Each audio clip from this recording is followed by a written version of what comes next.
You are called for a mission. Mission is what gives meaning to life. There are four stages of the human growth, if we may summarize them. The first stage is about survival, the very basic. The second is the quest for independence. We try to acquire specialized knowledge and grow to understand how the system works. And we begin to thrive both socially and professionally. The third stage is the answer to a mission. This video presentation is about that, mission. And the final stage is the desire for effectiveness. This is the fourth. And the last stage when it comes to the different stages of the human growth. Now let's talk about the third stage, mission. To be truly effective, you have to do the right thing.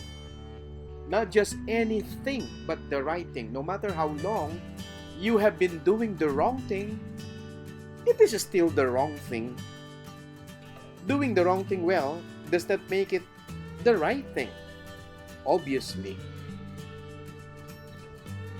you should know what you are best suited to and best suited for. A lot of people miss this stage. That is why a lot of people lead lives of quiet desperation. The happiest of people are they who have a sense of mission. They have a joy that nobody can take away from them. The joy of their lives is linked not to the worldly scope or scale of the mission. It is linked to the belief that they are uniquely suited to that role and the conviction that they have been called to it. They have a sense that they are in the right place at the right time, doing the right thing. Their lives make sense to them. And that is what's truly important when your life makes sense to you. Your life may not make sense to other people, but you can still be happy. Does your life make sense to you? That's the question. It's good to ask ourselves. Do our lives make sense to us? Are you at peace with who you are, where you are, and what you're doing at the moment? People who have a sense of mission in their lives are filled with a joy that is independent of substance or even circumstances. Even in trials, they have an enormous capacity for joy. The reason is that whatever they are enduring, they know that it is not for nothing. They serve a purpose higher than their own gratification, higher than what they specifically like. Most of us are called to missions more manageable in the context of our daily lives. Don't have to be a missionary. That's the thing about mission. It's good to know that when we talk about mission, you don't choose a mission. Instead, you are sent on a mission. There is no point of being effective at the wrong things and doing things contrary to your unique abilities and purpose. Mission is that something you are best suited for, something you are called to and created for. We cannot become our best selves without helping others to do the same. We also want to play a unique role. Each one of us has to partake in the drama of life. We yearn for the passion and enthusiasm that comes from our own specific mission. What is your mission in life? Doesn't have to be one thing. Sometimes it's the combination of many things. So write them all down, both the large and the small roles that you're doing or that you want to do. Other people can help by making suggestions and pointing out what they see from their point of view. They have their own vantage point.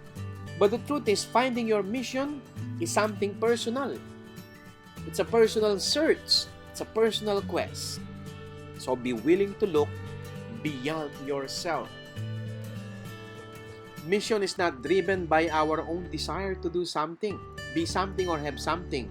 Though certainly that desire may play a role, but it is driven by the needs of others and the needs of the world around us. Mission is a meeting point between self and service. Also, mission is where our talents and passions collide with the needs of others, that of the world. If we are unable to see ourselves as being called by God to mission, then let us be called by the needs of others and the needs of this world. Mission is the place where your deep gladness meets the world's need. While mission is not about us, it is the source of our greatest happiness. Mission saves us from our self-centered living, delivers us to a sustainable happiness by averting our gaze from the self to that of others. Mission may change at different times in our lives. Doesn't have to be permanent.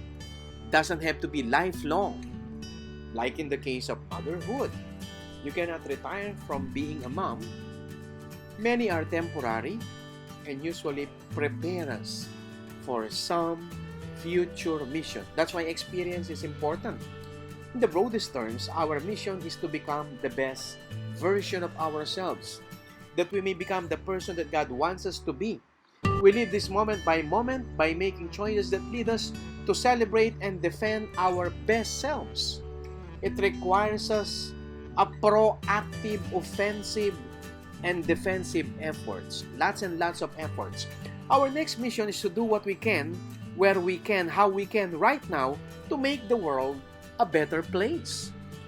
Take the general aspect of your mission seriously if you want to find the specific and unique mission.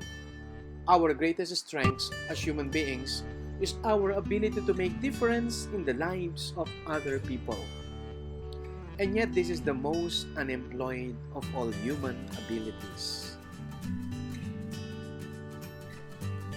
The third and personal part of mission involves your exercising your talents and abilities in a way that only you can do. This is your personal mission. What matters is you embrace the role that is specifically suited for you. So how do we find our mission? It's not that easy. It's not that difficult either.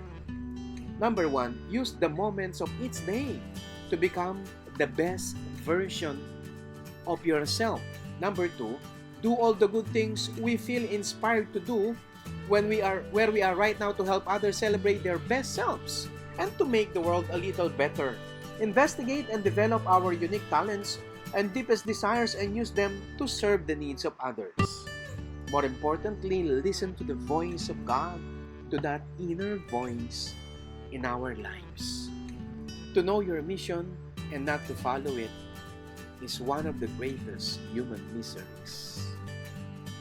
People don't do their mission because they feel trapped by money or the expectations of others and mostly by fear of rejection.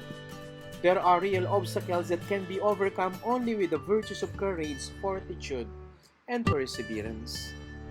Mission is revealed to us little by little by way of our experiences. This revelation unfolds as we apply what we know to be good and true to our lives. If you do not use the information that has already been revealed to you, the universe will not reveal anymore. Step forward. Step toward your mission, and the next step will become illuminated. The question is not what's in it for me, but how can I serve? Focus on what you are here to give, not so much on what you are here to receive. You are exactly where you are right now for a reason. Nothing happens by accident. Discover that reason before you move on to new pastures. And service is the surest way to discover that reason. Service provides the most direct route to establishing a clear sense of who you are and what you are here for. You are exactly where you are right now for a reason. Discover that reason before you move on to other territories, to some other pastures. The universe will freely reveal your mission once it perceives that you have made yourself available to serve. Siegel said that the more you serve others, the more fulfilled your life will be. Einstein had the same thoughts. The highest destiny of the individual is service. To neglect our ability to serve is one of the surest ways to misery and to lead a life of quiet desperation. Focusing on what you are here to give is the path to discovering our mission in life and gaining a healthy self-esteem. God does not call the qualified. Instead, God qualifies the called.